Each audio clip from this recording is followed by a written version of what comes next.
Good afternoon. I am Serena Riley, the Director of Customer Experience here at Lomasoft, and I have with me my colleague Kelsey Parton, who is our Senior Program Manager of Customer Experience.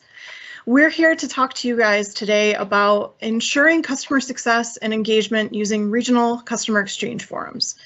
So as part of Lomasoft CX program, we are in charge of also helping to develop our community of users and personas throughout our customer base.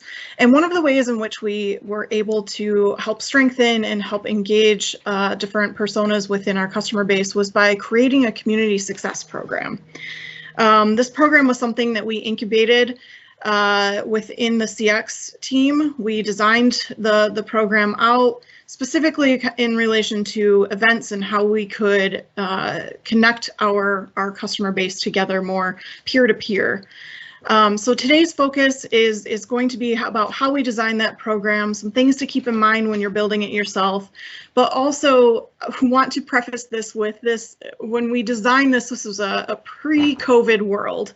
And this had a lot to do with in-person events. So a lot of the things that we'll talk you through today may or may not be relevant as far as being able to do things in person. However, the processes and the workflows and the different decision-making components of this program are still very relevant and can be adopted to the virtual world as well. So the agenda for today of what we're going to walk you through is, first of all, reasons to nurture our community. That might not be something that's very obvious, and that's one of the areas that you can really show your brand's personality and create that stickiness with with your customer base itself. We're going to talk through the program discovery and design, the components of what we went through to help make sure that we had goals that were aligned with our strategic goals of the organization, and we're really building up, the retention and the adoption of our products and solutions. Then we're going to talk through the event execution, the different components as to what and how you execute in-person events, and how we used our CX data and feedback to inform that. We're going to talk about the different success measurements that we use to track this program, and then also some lessons learned and some success factors that we thought would be great to call out ahead of time so that you don't find yourselves in some less than ideal situations and can have as successful as a program as possible. So first, I want to start out with just kind of a quote as to the reasons of why you should build out a community. Margaret Wheatley said, "There is no power for change greater than a community discovering what it cares about." And the idea with this is that, at least in our interpretation of this quote, is that our community of users is really what we're building our products and solutions for, and they should be the ones that we're investing in, because the more we invest in them, the more they will invest in us. And the power that they can provide to us is a lot of that insight and feedback. And I know I'm preaching to the choir here a little bit on the customer experience side of things, but we know that our users are the gold to what creates the relevancy and value of the products, services, and solutions that we offer. So with that, I'm going to turn it over to Kelsey to walk us through the design of this. Thank you, Serena. Yeah, so I wanted to start kind of at the very beginning, which is where you always want to start, which is setting goals and understanding what it is you're really trying to do and why. It sounds obvious, but it's the key to starting to build the stakeholder support you're going to need throughout the whole process. And there are lots of good reasons to start building these communities. We just want to make sure we're communicating it and kind of getting a lot of people on board along the way. So some of the reasons why you want to invest in creating a community for your brand. One is that it helps develop brand advocates. It helps you figure out who can serve as your best promoters, who can help reinforce key messages to their peers. This results in referrals, recommendations, positive reviews. It also helps with engaging customers, can help with renewal and expansion opportunities.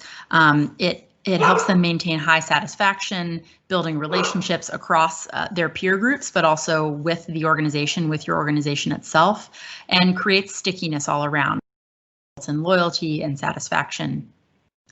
It also helps drive adoption of your products. So it's not, we know in this world with so many things that are based on subscriptions and maintaining your existing customer base and not just getting new customers, it's so important to get people to not just purchase whatever your product is, but to also adopt it and use it. And to also, moreover, provide additional value than maybe the original purpose for why they purchased it.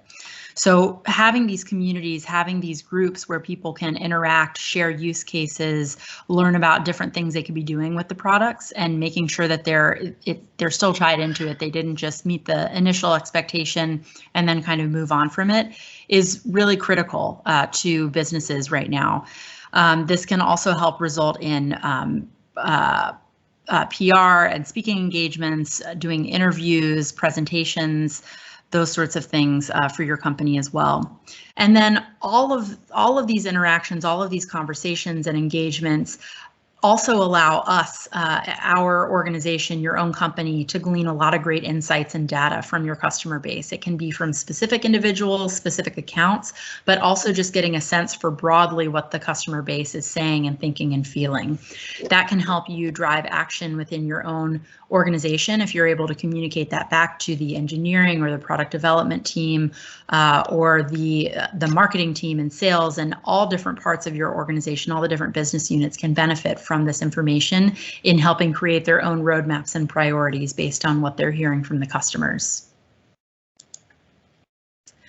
So once you've kind of laid the groundwork of what it is you want to do in general terms and why you want to do it, then it's time to start doing the discovery and the design. So we talked a little bit about building the understanding and defining the program goals.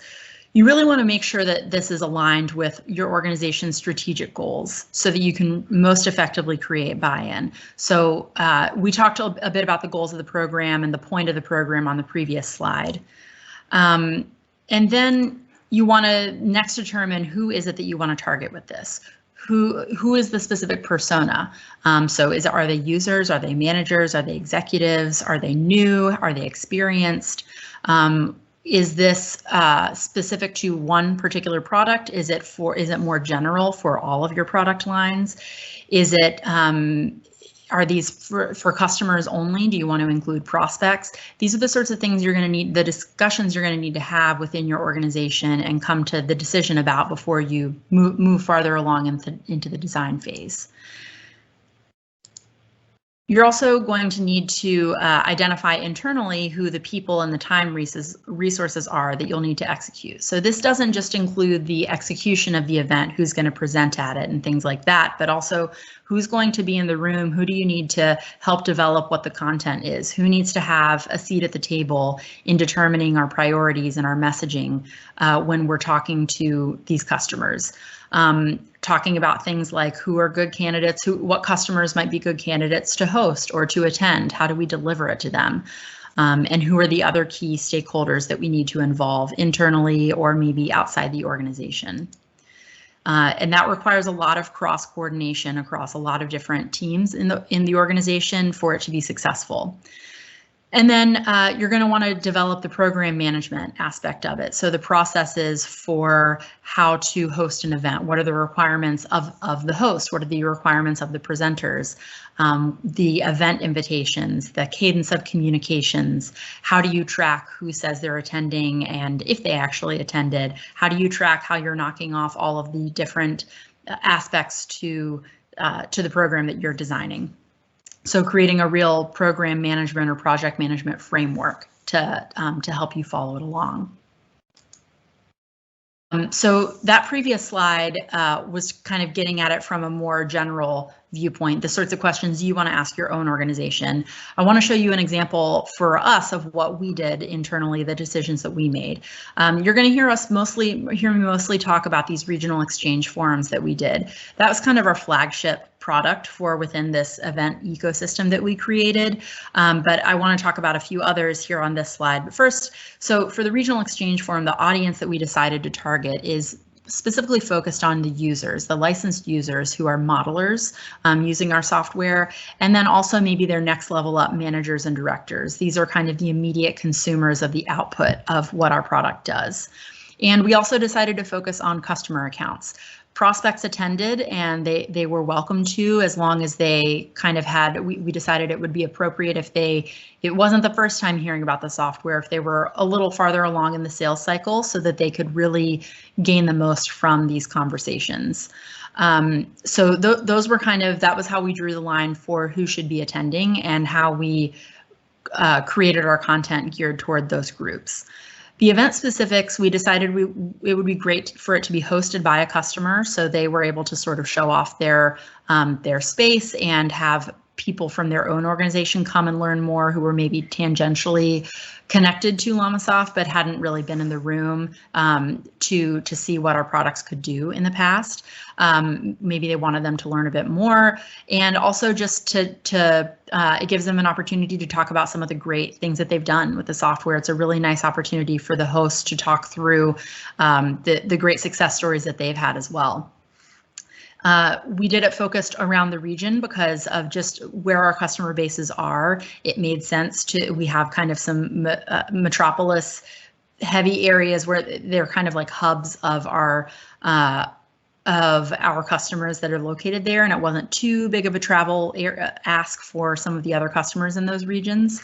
And it's also honestly originally how this program was created, which was it was built by the original group that had one of these events was a group of customers who said we should all get together and start sharing ideas with one another.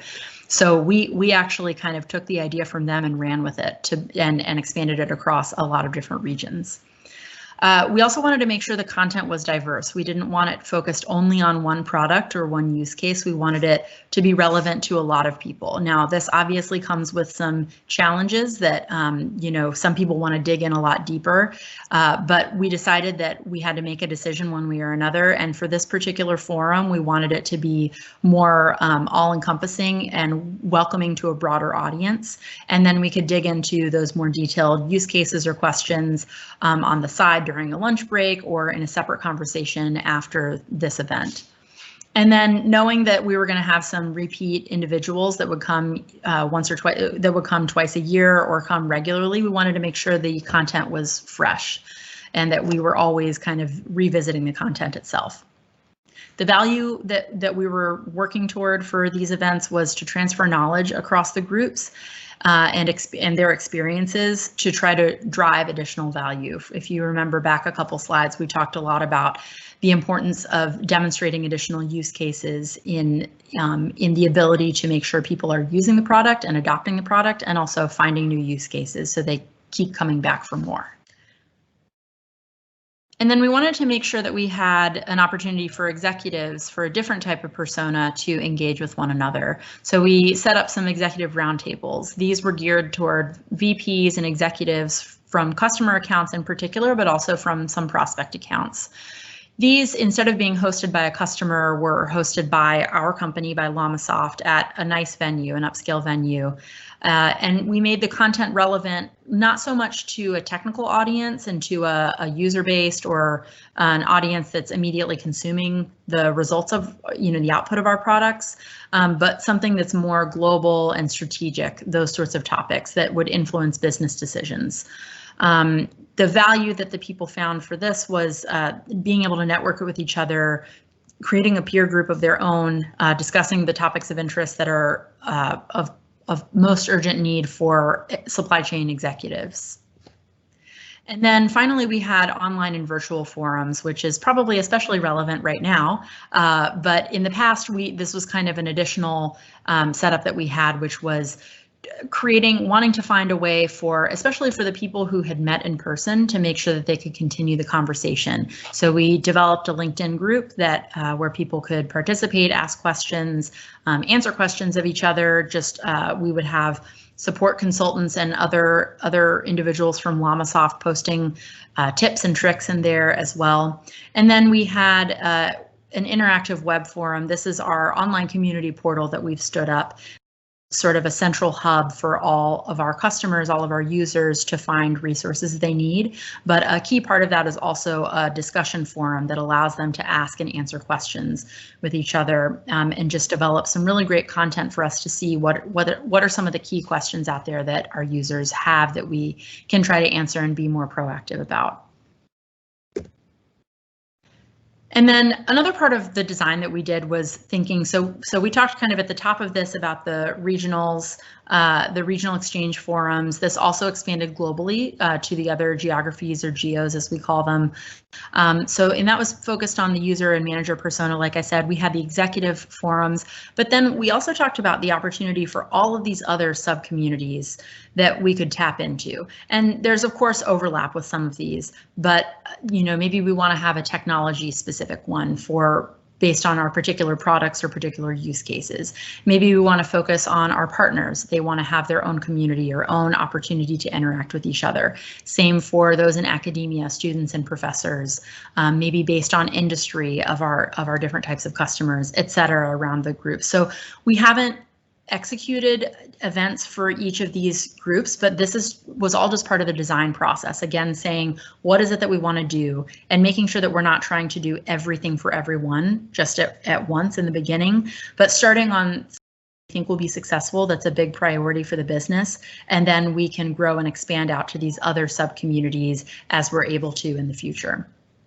One of the things that really was an important piece to the foundation of all of this was that our customers of Lomasoft don't just get the products and they don't just get the services like coaching and support, but they also now have access to a community. And that was something that I think has really taken hold across the organization and our customer base as a result of these efforts. So then once we knew kind of the design and where we wanted to go with this, we needed to start building the events and start creating the content. And the first step of that was setting the agenda. What is it that our customers want to see? What is it that they need to learn about? And what is it that we can provide? What are the key messages that we want to communicate? So we worked with our internal stakeholders and a set of key customers that we knew would probably be involved and interested to hear from them. What do you want? What do you want out of this? What is going to make them really valuable for you, and ditto for our organization? What's going to be valuable to Lomasoft, and how are we going to get the most out of this? In the future, when we would kind of revisit this each season, like every few months after one of the seasons of this was kind of complete and we'd wrapped it up, we would bring in customers that had attended and also customers who hadn't. What could we do to get you to come to these? Then we work on creating our presentations. Now, I say this kind of with a caveat because a goal of these events, we did not want to do a lot of the talking. And when we were talking, we wanted to make sure it was more conversational and more engaging as opposed to just talking at the group.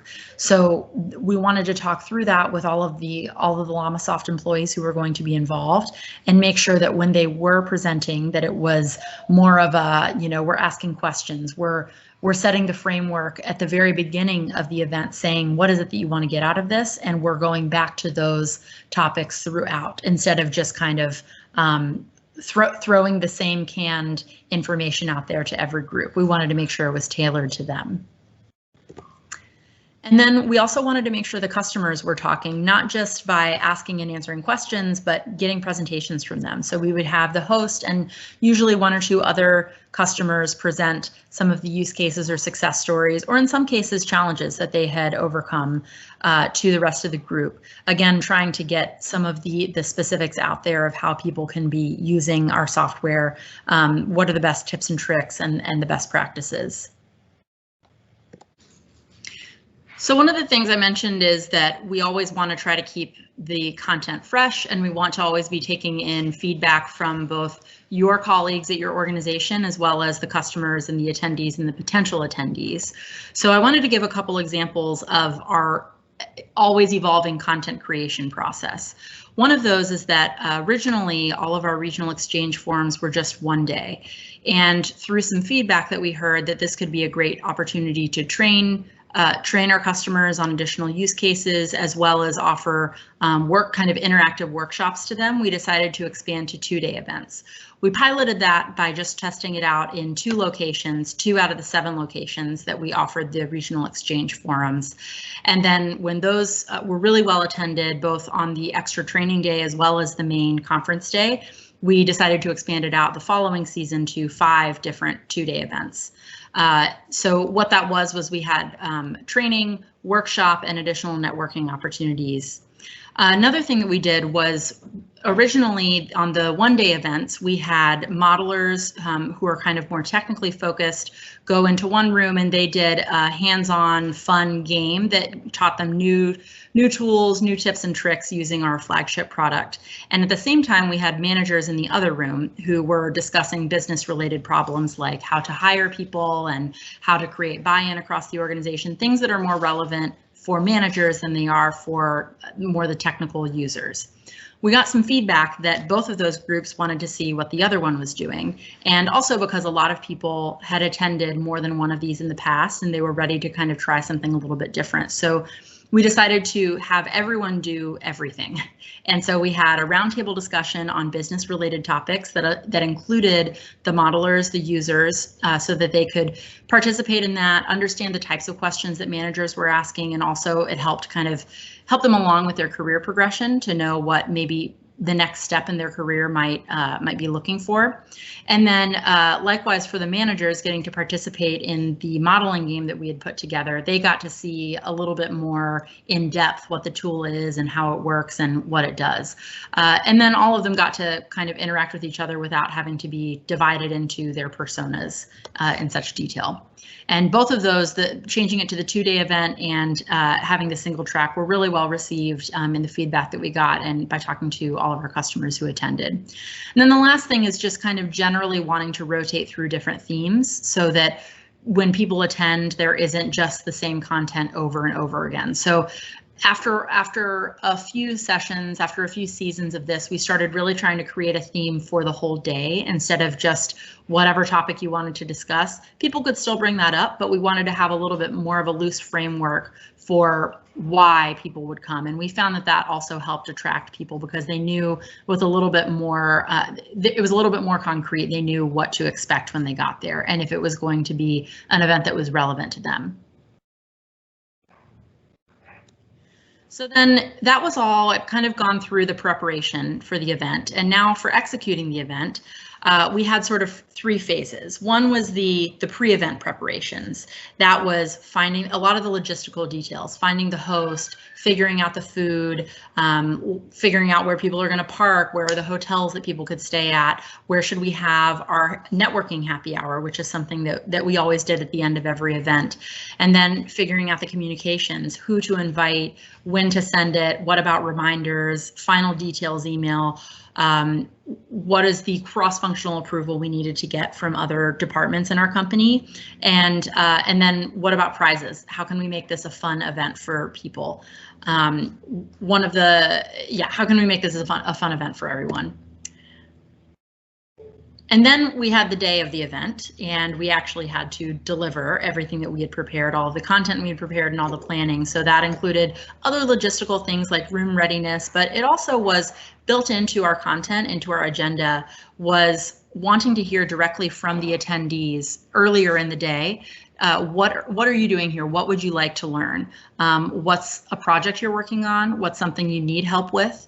And we would write all of that down on a whiteboard or on a flip chart, and we would kind of use that as a contract as we went throughout the day to say, okay, here were the 15 things as a group you all said you were interested in. We're going to do our best to get through them and to make sure that we come back to those things as we're giving presentations, that we make them relevant to those points. And anything we don't get to, we'll be sure to follow up with you on. And that, again, really made it more of a tailored event as opposed to just a canned presentation that every region got the same version of. We also spent a lot of time that day on the day of capturing data. So as people were giving that information about the projects they're working on, the technologies they're using, things they need help with, we were capturing all of that to bring back to their account managers and also to the rest of the organization to be able to speak specifically about what does this account need, as well as here's what our customer base as a whole is telling us right now. We would get we would do a debrief with all of my colleagues, all of us who were there, and say what went well, what didn't go well, what we should do differently next time, as well as any immediate follow-ups we need to action. And then, of course, we'd have our networking event that I mentioned as well. And then after the event was over, we would have all of the follow-up activities. So we would send a post-event email that included a survey with wanting to know how the attendees felt about the event, a summary of the event, the agenda, any of the collateral, the slides that we had presented, contact lists so that they could stay in touch with each other.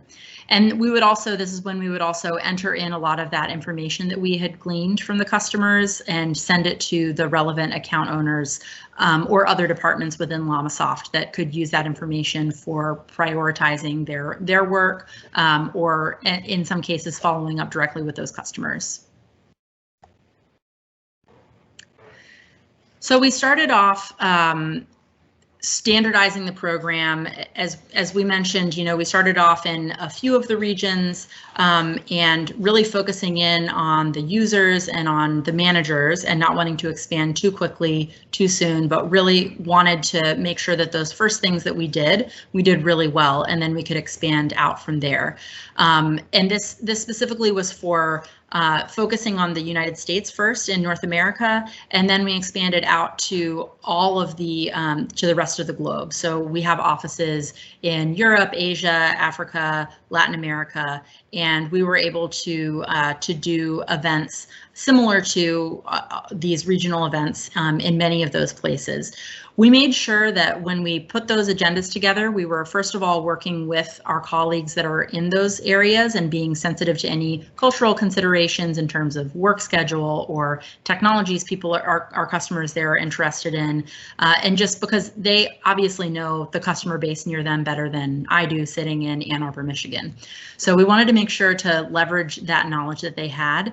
And also just to make sure, I mean, it would not be of any use to try to take something that was created to do in one region of the US and make the customer base in China do the same thing. So we really wanted to be sensitive to, yes, we want to have a framework, and we certainly have some best practices that we want to follow as we expand this, but we need to make sure that it's tailored appropriately to whatever the audience is.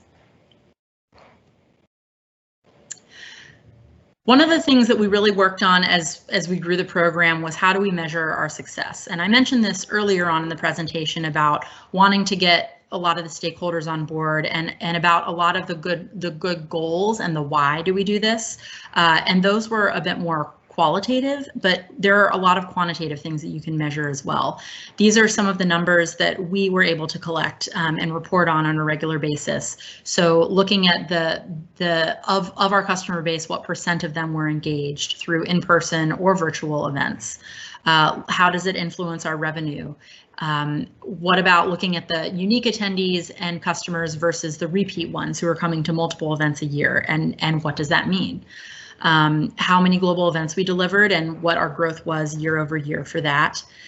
And the pieces of feedback that we received, which ones we responded to and how. And then finally, how did this affect our NPS scores as a company? How do the companies who are engaged and the individuals who are engaged, what do their scores look like compared to those who are not engaged? I'm sure there are lots of other metrics to look at, but again, this is something that you want to make sure is aligned with your own business's goals. So if you're looking to replicate something like this, be sure to substitute in any of these numbers that are more relevant to what you all are trying to get at with your own business goals. So there was, of course, a lot of lessons that we learned, and we certainly tried to evolve along the way to make sure that what we were working on, or to make sure that the next phase and the next season that we were incorporating things that went well, making sure we kept kept doing them, and that we stopped doing the things that weren't going so well. So one was we definitely learned we want to be inclusive. This means looking at our customers and making sure we're creating content that is going to draw a wide audience, because again, that was one of the goals of these regional exchange forums. We want a broad audience. This isn't for a niche group using one specific use case. But we also wanted to make sure we were inclusive internally, working across all of the business units that were relevant. One good example of this is our one of our teams internally. They're the ones that develop the engine that drives everything inside of our software. So they're the brainiacs of everything that we do. And in some of our conversations with them outside of planning for these events, they mentioned a cool interactive session that they had developed for training. And through talking, we decided this would be a really great a really great presentation we could insert into the upcoming agenda for our regional exchange forums. And it was a really big hit. The people who attended really loved having someone there who built the tool, not the coding of it, but the solver, the engine behind all of it. And they were able to talk through a lot of great uses and ways that the solver itself works that we wouldn't have been able to predict if we hadn't brought them into the room. Definitely start early. A lot of people, a lot of opinions. It's a great thing, and you want to get everyone's opinions in the room and have their voices heard for your colleagues, but it does slow the process down. So just know that as you get into it, and make sure that you're starting with a framework and maybe offer a proposal and a suggestion that you all can iterate on. Set boundaries. This is important. Again, you want to know who is your target audience and who are the most relevant individuals from your organization to be there. One thing that we always had to sort of revisit was what is the role that the sales team plays in this? And we went back and forth because our sales team is fantastic, and they do really great work, and they build great relationships with our customers. But at the same time, we did hear feedback from customers at times saying, if you're saying this is meant to be an event for us to network with each other and for us to be candid and share openly our challenges, it's easier for us to do that if sales isn't in the room. So we took that information back, and we kind of set up a rule of we're not going to allow sales there. We are, however, going to make sure to tell you all of the information that we learned so that any of those insights that we gleaned, you're able to action on your accounts. And that was a pretty good compromise that we came up with. I talked about this a little bit before, but making sure the content is fresh. We use the example of the 1-track versus the 2-track before, and also kind of expanding into the 2-day program, also switching out the themes. All of this was really important because we did have a lot of people who would return again and again, which is a great thing, but you want to make sure they want to keep coming back. Building awareness. These events are a really great opportunity for colleagues of yours who maybe don't get a lot of customer face time to interact with those. And since most people attending this presentation work in customer experience, we all know how difficult it can be sometimes to really get that idea planted and make sure it takes root, that everything we do, the first thing we need to ask is, how is this going to affect the customer? How is this going to positively improve their experience? And the best way to do that is to get people from your organization out in front of customers and out talking to them and hearing from them and building that empathy with them. So we did that with, I mentioned, with the team that kind of builds the engines and the solvers. We did it with our product management team and a lot of other people in our organization who said, I'd really like to talk to customers. I just don't have a great forum for doing it. Or I want my team to be out talking to customers more so we can build this, this knowledge and understanding better. And then finally, maximizing investment. When I mentioned before about expanding to the 2-day events, part of that was also because we had our training team was interested in getting out to some of the customers and training on site, and some of our customers had come to us and said, well, we'd like to be interacting in more of a training capacity with Lomasoft, with your company. So we said, well, as long as we're out there and as long as some of us are attending, which Lomasoft employees would also be able to deliver a training or a workshop. And so we kind of used that to make a little bit more of an efficient experience and maximize the opportunity that we had there. Similar sort of thing with our human resources team. It wanted to be attending some events that were some career events that happened to coincide with some of our events that we were hosting. So we coordinated with them as well. And that was all we had to present to you. I hope this was informative. Serena and I would love to answer any questions you have in the future. You can find us in LinkedIn. We were really excited about the opportunity to speak to you, and very, very thrilled to share some of the experiences that we've had and what we've built up as a team over the last few years. Yes, thank you all so much.